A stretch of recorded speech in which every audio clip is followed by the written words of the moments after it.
Right now, somewhere on your phone, there is a headline you already clicked on. You didn't need to. Nobody made you. But something pulled your thumb toward it anyway. You told yourself you just wanted the facts. That's not what happened. What happened is older than facts, older than phones, older than language itself. You were built to want the scandal. For most of human history, there was no news. There were no headlines, no push notifications, no morning scroll through other people's mistakes. There was only the small circle of people you lived with, ate with, and depended on to keep you alive.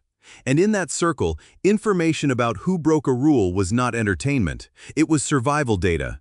Consider what life actually looked like for the vast majority of your ancestors. Groups of 20 to 50 people. No police, no courts, no written laws. If someone in that group lied, stole, or betrayed another member, there was no system to punish them except the group itself. And the group could only act on information it had, which meant the people who noticed betrayal first and spread that information fastest gave everyone around them a survival advantage. This is where it gets strange.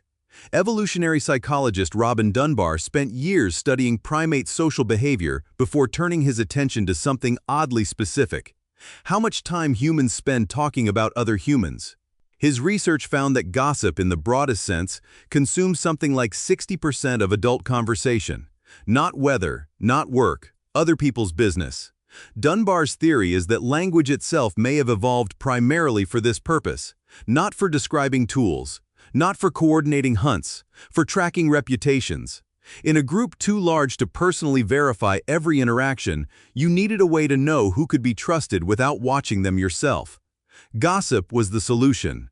It was social surveillance, running on nothing but talk. Think about what that means. Your fascination with scandal isn't a personal flaw. It's inherited software. And that software had a very specific job: protect the group by identifying the cheaters, the liars, and the free riders before they could do real damage. But knowing who to distrust was only half the problem. The other half was punishment. And this is where the story gets even more interesting. In the 1980s, economists ran an experiment that would end up reshaping how psychologists understood human nature. It's called the Ultimatum Game. Two strangers are given a sum of money. One person decides how to split it. The other can accept the split, and both people keep the money, or reject it, and both people get nothing. Classical economic theory predicted something simple: any offer above zero should be accepted, because something is better than nothing. That is not what happened. Across dozens of cultures, studies replicated the same pattern. When one person offered an unfair split, the other person frequently rejected it, even though rejecting it cost them money too. They would rather everyone lose than let unfairness win. Researchers studying this behavior, including work associated with Ernst Fair at the University of Zurich, proposed something called strong reciprocity. Humans appear to be wired not just to seek fairness for themselves, but to actively punish unfairness, even at a cost to their own interests. You are not simply built to avoid being cheated. You are built to want cheaters to suffer for it.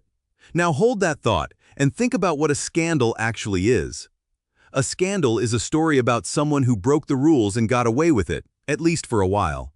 And when you read that story, when you feel that little jolt of outrage scrolling through a headline, you are not just consuming information. You are running an ancient program. The program that once decided whether someone in your tribe deserved to be trusted with the next hunt. The program that wanted to see the cheater exposed and punished, because a group that couldn't punish cheaters was a group that didn't survive. Here's the twist, though. That program was built for a world of 20 to 50 people. A world where the person being gossiped about was your neighbor, your cousin, someone whose behavior actually affected your daily life.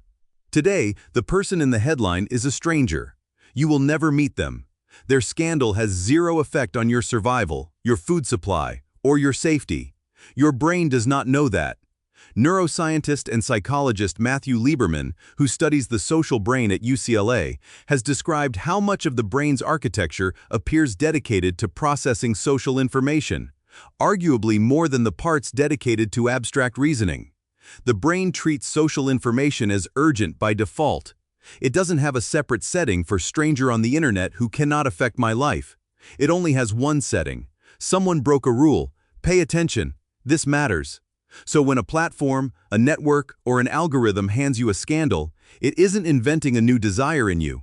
It's activating a circuit that has been running, unbroken, for tens of thousands of years. The circuit built to protect a tribe of 50 people is now being triggered by the behavior of a stranger you'll never encounter, thousands of miles away, filtered through a screen. And once that circuit fires, something else kicks in. Talking about the scandal with other people, sharing the headline, commenting. This isn't idle behavior either. Remember Dunbar's research. Gossip was never really about the person being discussed. It was about the people doing the discussing. Every time you share a scandal with someone else, you are quietly reinforcing a shared set of rules. You are signaling, without saying it directly, here is what we agree is unacceptable. You are rebuilding the moral boundary of your group in real time, the same way your ancestors did around a fire. Except now the fire is a comment section and the group is thousands of strangers who happen to be online at the same moment. There is something almost touching about this, if you look at it the right way.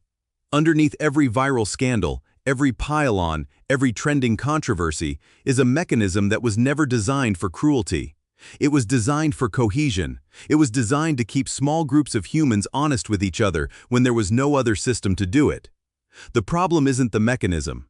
The problem is that the mechanism has no idea it's operating at a scale it was never built for. This also explains something that might feel uncomfortable to admit. The people you feel the strongest urge to judge publicly are rarely people who have actually harmed you. They are strangers. And yet the emotional intensity can feel just as real as if your own trust had been personally betrayed. That intensity is not proportional to the actual threat.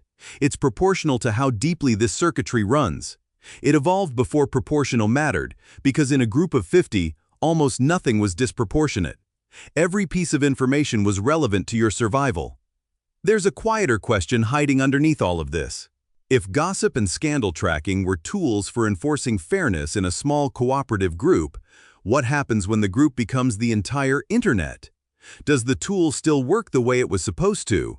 Or does it just keep firing endlessly against a target it was never designed to reach, giving you the sensation of moral clarity without ever actually making anyone safer? Maybe that's the real reframe here. You were never a passive victim of clickbait. You are the descendant of individuals who survived, in part because they cared intensely about who could be trusted. That caring didn't disappear. It just lost its target. It used to protect the 20 or 30 people who kept you alive. Now it fires at anyone, anywhere, the moment a headline suggests a rule was broken. So tonight, when you feel that pull toward a headline you don't need to read, you'll know what's actually happening. It isn't weakness. It isn't idle curiosity. It's an ancient alarm system, still faithfully doing the only job it has ever known, long after the world it was built to protect has disappeared.